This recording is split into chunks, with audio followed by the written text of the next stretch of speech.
الله أكبر الله أكبر الله أكبر الله. السلام عليكم ورحمة الله وبركاته. بسم الله الرحمن الرحيم. الحمد لله والصلاة والسلام على رسول الله وعلى آله وأصحابه ومن والاه وبعد. Продолжаем с вами изучение суры Лукман. И последнее, на чем остановились, это были слова самого Лукмана, упомянутые в Коране. Аллах Субханаху ва Тааля говорит: وَإِذْ قَالَ لُقْمَانُ لِبَنِهِ وَهُوَ يَعِظُهُ يَا بُنَيَّ لَا تُشْرِكْ بِاللَّهِ. И вспомни, что Лукман сказал своему сыну: «О мой сын, не предавай Аллаху сотоварища, ведь воистину ширк, многобожие, есть великая несправедливость». И в продолжении этого сегодня поговорим. Аллах Субханаху ва Тааля говорит: وَوَصَّيْنَا الْإِنسَانَ بِوَالِدَيْهِ حَمَلَتْهُ أُمُّهُ وَهْنًا عَلَى وَهْنٍ وَفِصَالُهُ فِي عَامَيْنِ أَنِ اشْكُرْ لِي وَلِوَالِدَيْكَ إِلَيَّ الْمَصِيرُ. И мы завещали человеку повиновение и покорность, доброе отношение к своим родителям. Вот этот аят и следующий после него аят, эти аяты не являются словами Лукмана. В арабском языке эти подобные предложения, когда посреди речи вставляется что-то другое, другая речь, есть такая терминология, как джумля и'тирадия или вводное предложение, можно сказать. То есть Аллах Субханаху ва Тааля только что упомянул слова Лукмана своему сыну, и вот сказал Лукман своему сыну: не совершай многобожие, ширк. И вместо того, чтобы продолжить дальнейшие наставления Лукмана своему сыну, Аллах Субханаху ва Тааля здесь ставит свои слова и говорит: мы завещали человеку доброе отношение к своим родителям. Для чего это делается? Для указания на важность какого-то вопроса. И в данном случае это покорность и доброе отношение к родителям. Ведь речь как раз-таки о них зашла в первую очередь, да, когда сказал, и вот сказал Лукман своему сыну. Он дал ему совет, он дал ему завещание. И Аллах Субхану ва Тааля говорит: и сыну его, и другим детям следует слушаться своих родителей в их наставлениях. И также Аллах Субханаху ва Тааля упомянул слова Лукмана, где Лукман запрещает сыну делать ширк. «Я бунайя, о мой сын, не совершай ширк многобожие». Воистину ширк — великая несправедливость. И очень часто в Коране Аллах Субханаху ва Тааля после упоминания греховности и запрета язычества и многобожия, Он приводит важность доброго отношения к родителям. Как, например, в суре Аль-Исра Аллах говорит: وَقَضَى رَبُّكَ أَلَّا تَعْبُدُوا إِلَّا إِيَّاهُ وَبِالْوَالِدَيْنِ إِحْسَانًا. И предписал твой Господь не поклоняться никому, кроме Него, и совершать добро по отношению к родителям. Или в суре Аль-Ан'ам Аллах говорит: «Куль та'аляу атлю ма харрама раббукум алейкум». Скажи им: подойдите, я прочту вам то, что запретил вам ваш Господь. «Алла тушрику бихи шей'a ва бильвалидейни ихсана». Чтобы вы не предавали ему сотоварищей и относились по-доброму к своим родителям. И здесь поэтому толкователи Корана тоже говорят, Аллах Субханаху ва Тааля часто упоминает запрет на ширк, то есть упоминает запрет на ширк — это напоминание о праве Всевышнего Аллаха Субханаху ва Тааля над людьми. И далее он приводит права тех людей, на которые следует обращать в первую очередь внимание после соблюдения прав Всевышнего Аллаха Субхану ва Тааля. Это права родителей. И Аллах говорит: «Вавассайна аль-инсана бивалидайхи». И мы завещали человеку по-доброму относиться к своим родителям. Тут применяется слово «завещали», «завещание». И завещание – это не просто повеление или приказ. Как мы знаем, завещание – это когда один человек берет у другого некий обет, некое обещание, и тот говорит: я буду это выполнять, я буду это совершать. Да? Как, к примеру, пожилой человек при смерти может своему сыну завещать что-то: сын мой, да, после моей смерти совершай то-то, то-то. При смерти, да, например, больной человек. И сын говорит: хорошо. То есть завещание – это более влиятельные слова, чем просто приказ или повеление. Васият. И Аллах Субхану ва Тааля, сказав «завещали», тем самым указывает на важность этого доброго отношения и покорности своим родителям. Обоим родителям говорит Аллах Субхану ва Тааля, и далее отдельно уделяет внимание матери. Необходимо доброе отношение к обоим родителям, и отцу, и матери. И в аяте в дальнейшем Аллах отдельно уделил внимание матери и сказал: «Хамалатху уммуху вахнан аля вахн, ва фисалуху фи амайн». Его мать выносила его через слабость и еще раз слабость, или за изнеможением и изнеможением, испытывая изнеможение за изнеможением, испытывая слабость за слабостью. Что это за слабость, испытываемая за слабостью?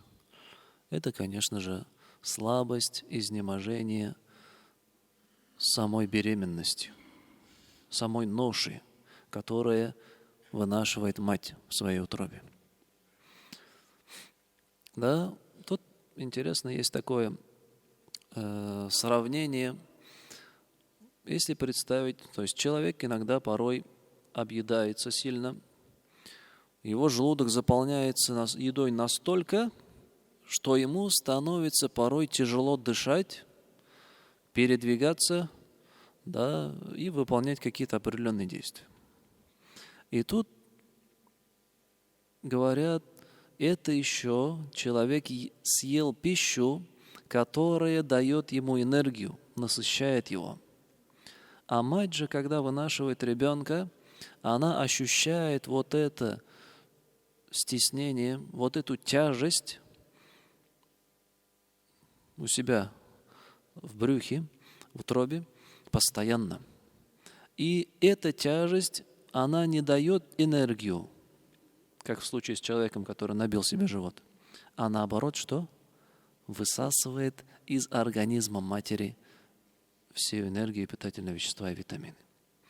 Таким образом, мать испытывает изнеможение и слабость вот этого плода, который находится внутри, и который постоянно на протяжении 9 месяцев истощает ее организм. Как мы знаем, да, у женщин начинает, может, сохнуть кожа, либо теряется эластичность кожи, либо зубы начинают крошиться.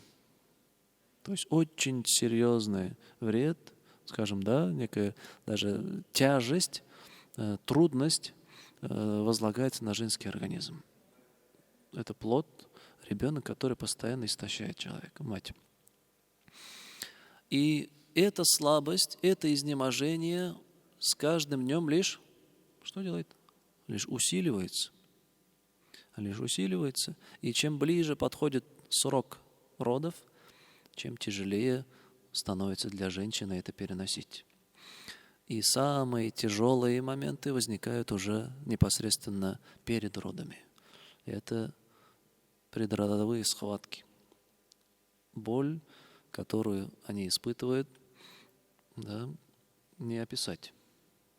И мужчины этого никогда не испытывали и не могут понять, что же это за боль.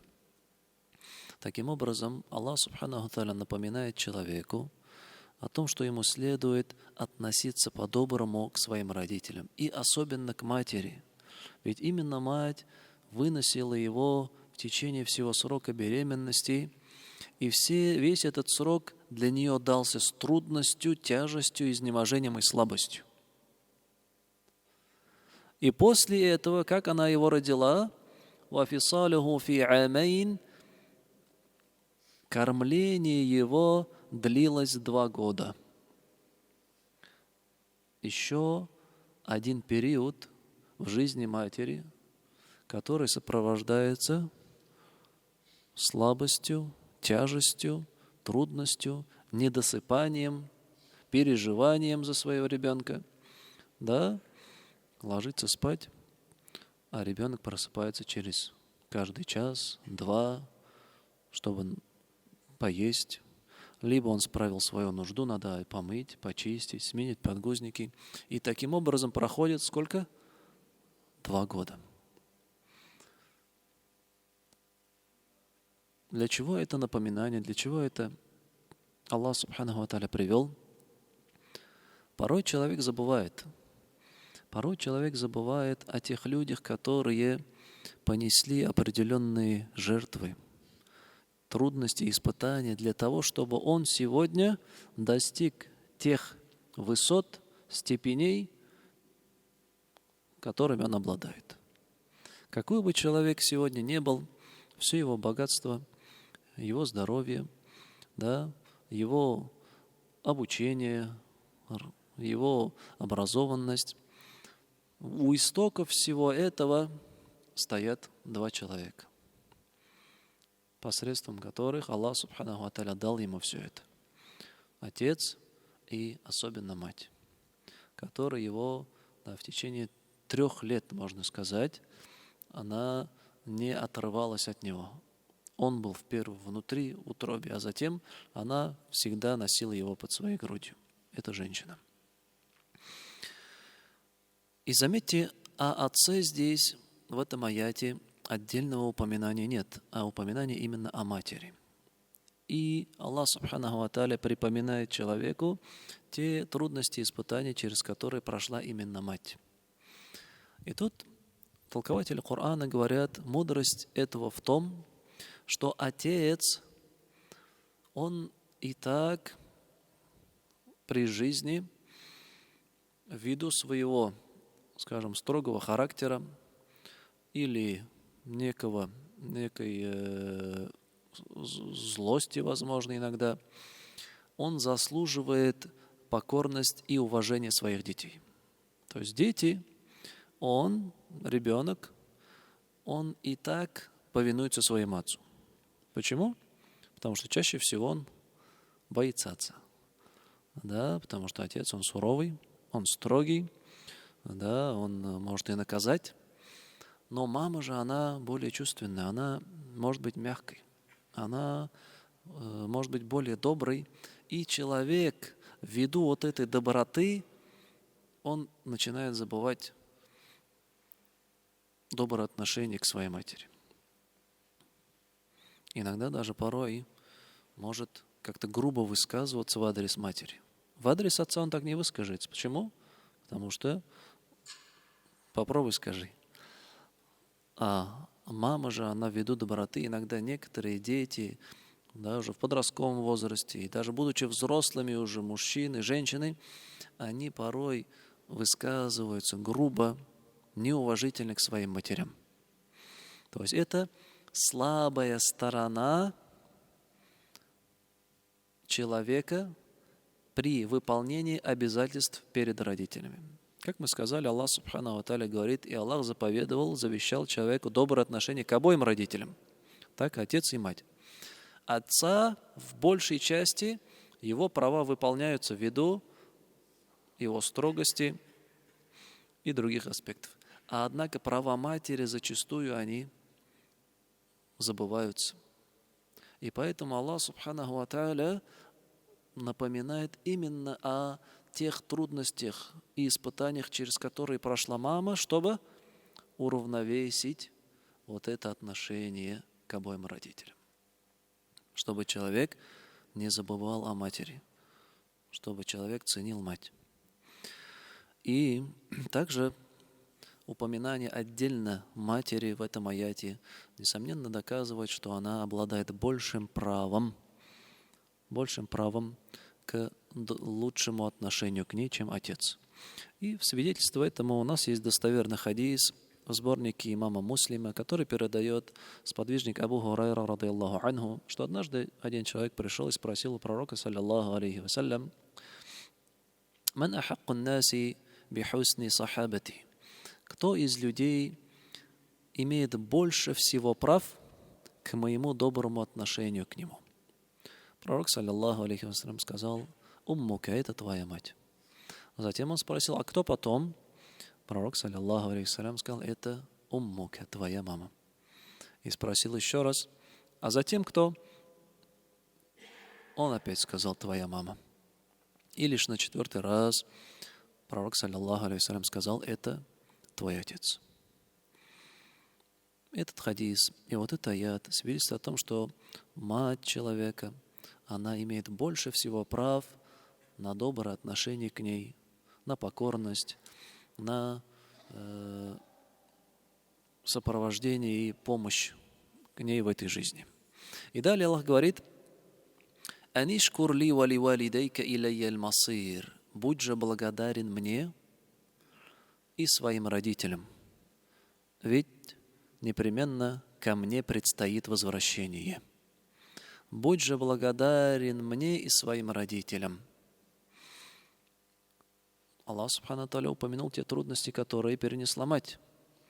Однако, после всего этого Аллах говорит, будь благодарен сначала мне, то есть Аллаху Субхану Тааля. Потому что все в этом мире лишь по воле Всевышнего Аллаха Субхану Тааля происходит. Да, мать перенесла определенные трудности, но Аллах ей даровал терпение. Аллах ей даровал возможность. Аллах создал тебя, даровал тебе жизнь в ее утробе. И все блага, которые, возможно, как мы думаем, нам приходят от окружающих нас людей, в основе, в первую очередь, за всем этим стоит, конечно же, Всевышний Аллах Субхану ва Тааля. Тебе кто-то пришел, помог по работе, для восстановления твоего здоровья, врач, скажем, или еще где-то, мы постоянно получаем определенную помощь и поддержку от окружающих нас людей, родственников, друзей и так далее.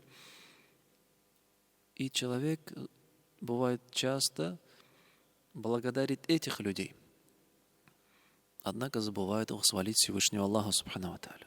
Ведь вся эта помощь, ее бы не было, если бы Аллах Субхану ва Тааля этого не предписал и не позволил. И поэтому, какое бы доброе дело человека не коснулось, что бы хорошего в его жизни не случилось, какую бы помощь он не получил, в первую очередь он должен восхвалить и благодарить Аллаха Субхану ва Тааля за это.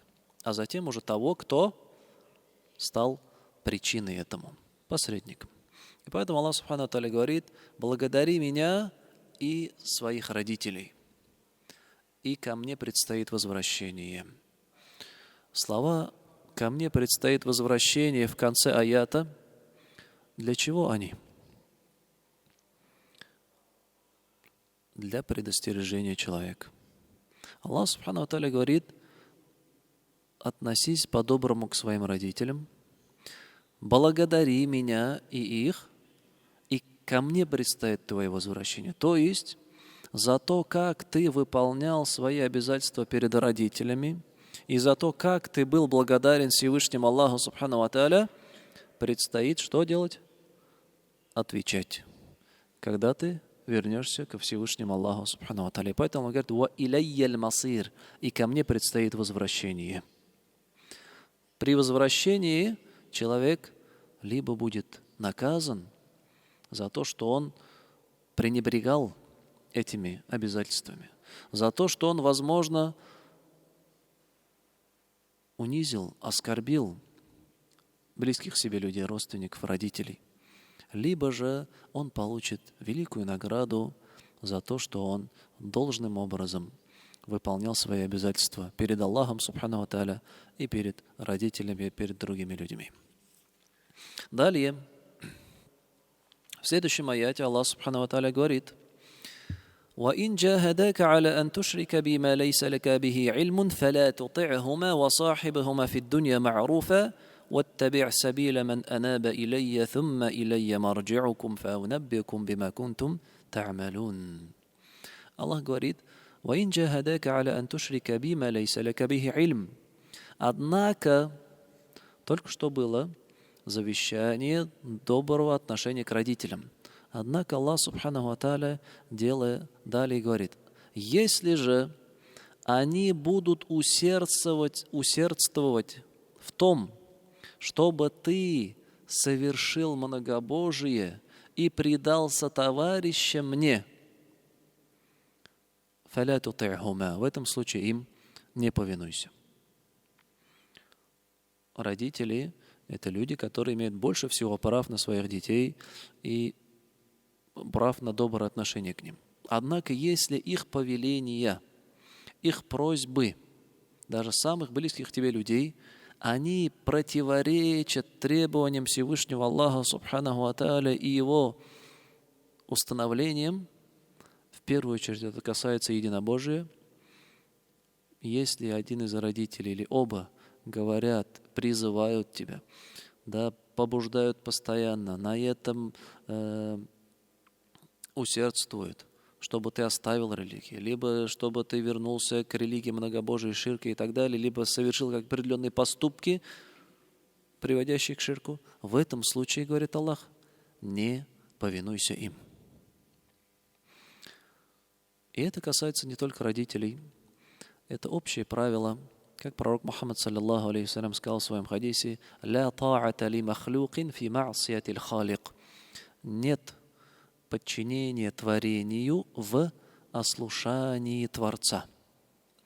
То есть, если какое-то творение, и неважно, кто это, призывает тебя к ослушанию Творца, совершению греха, того, что Аллах субханаху ва тааля запретил, то в этом случае в этом нет подчинения в этих делах. Ведь права Творца, они важнее всего. И далее Аллах говорит: «Васахибахума фид дунья ма'руфа».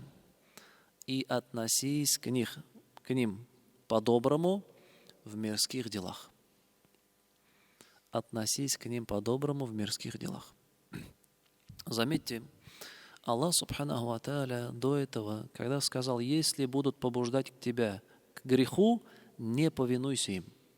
Он не сказал: не отнесись к ним по-доброму. Или не сказал: ослушайся их. Он сказал: не повинуйся. Следовательно, их грехи, возможные родителей, их даже побуждение тебя к греховному, к ширку и другим распутным, возможно, греховным поступкам, они не дают повод для оставления доброго отношения к родителям. Кто бы ни был твой родитель, отец или мать, какой бы образ жизни они ни вели, какой бы религии ни придерживались, это все не является поводом для оставления доброго отношения к родителям. Поэтому Аллах говорит: «Васахибахума фид дунья ма'руфа». И сопровождай их в мирских делах по-доброму. И это очень важно. К сожалению, порой многие люди забывают об этом. И порой можно услышать такое: да, он джахиль, там, невежда, да, он у меня, там, может, он выпивает, или он совершает ширк, он неверующий и так далее. Как бы ни было, на какой бы вере ни был человек, какой бы грех он ни совершал, он все равно остается родителем. И права родителя, они от этого не убавляются. Лишь в тех поступках, которых они могут тебя побудить, греховных, запретных, в этом нет подчинения. Однако во всем остальном доброе отношение к ним остается. Возможно, бывает такое, родители развелись, когда дети были малыми. Дети остались с матерью, а отца знать не знают. Иногда приходят в мечеть, да, для проведения никаха, и мы у девушки спрашиваем: а где ваш отец? Вы взяли его согласие на никах, а я не знаю его, я с ним с детства не общалась и так далее. И тут объясняем, что неважно, что у вас было раньше, что было между вашими родителями, все равно они остаются кем? Они остаются вашими родителями. Мать, она остается твоей матерью. Отец, он все равно отец, с ним отношения нужно восстанавливать. К нему нужно относиться по-доброму. Свои обязательства перед ними выполнять. И далее говорит Аллах Субхану ва Тааля: «Ваттаби' сабиля ман анаба илей», и следуй же путем тех, которые вернулись ко мне. Вернулись ко мне, то есть покаялись от греха, вернулись от многобожия к единобожию, вернулись от распутства к благонравию. То есть оставили все дурное и вернулись к доброму, к хорошему. Вот следуй их путем, говорит Аллах Субхану ва Тааля. Это тоже важное правило, это то, за кем следует идти человеку. Его примером всегда должны быть люди, которые богобоязненные, благонравные и совершают благие поступки, а не те, которые утопают в пороках, в грехах, в распутстве и так далее. И сегодня это особенно актуально ввиду того, что особую популярность сегодня имеют различные интернет-блогеры, которые снимают различные видео, контент, скажем, на различную тематику. И особенно молодежь, юная аудитория, они подвержены их влиянию. Они восхищаются их деяниями. Однако, что это за люди? Большинство из них – это люди греха. Это люди, увязшие в распутстве. Это не люди богобоязненные, уверовавшие в Аллаха Субханаху ва Тааля. Поэтому очень важно смотреть, за кем ты следуешь и кого берешь себе в пример. И здесь сидящим, слушающим, те, кто являются родителями, также следует обязательно следить за тем, кого смотрят их дети, за кому они подражают, кого берут в пример. Это очень важно. И Аллах Субхану ва Тааля говорит: «Ваттаби' сабиля ман анаба илей». Следуй путем тех, кто вернулся ко мне, то есть вернулся от путей греха к путем богобоязненности. «Thumma илайя марджи'укум», и затем вам предстоит вернуться ко мне. «Фаунабби'укум бима кунтум та'малун», и я сообщу вам о тех действиях, которые вы совершали. Затем вам предстоит вернуться ко мне, и я сообщу вам о тех деяниях, которые вы совершали в этом мире. Все, что человек совершал, все, что он говорил, в судный день, все это ему будет показано. Ему вручат писания, книги, в которых все записано. Увидев которые, грешники воскликнут: «Я вайляна ма ли хазаль китаб», о горе нам, что это за писание, что это за книга? «Ла югадиру сагиратан валя кабиратан илля ахсаха», оно не упустило ни малого, ни большого, все учла.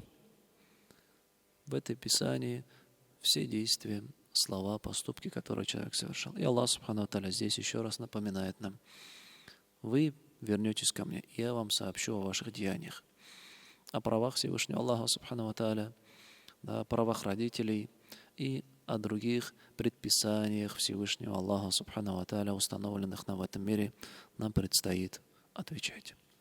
На этом завершим. Субханак Аллахумма ва бихамдика, ашхаду ан ла илляха илля анта, астагфирука ва атубу илейк. Аллаху акбар, Аллаху акбар, Аллаху акбар, Аллах.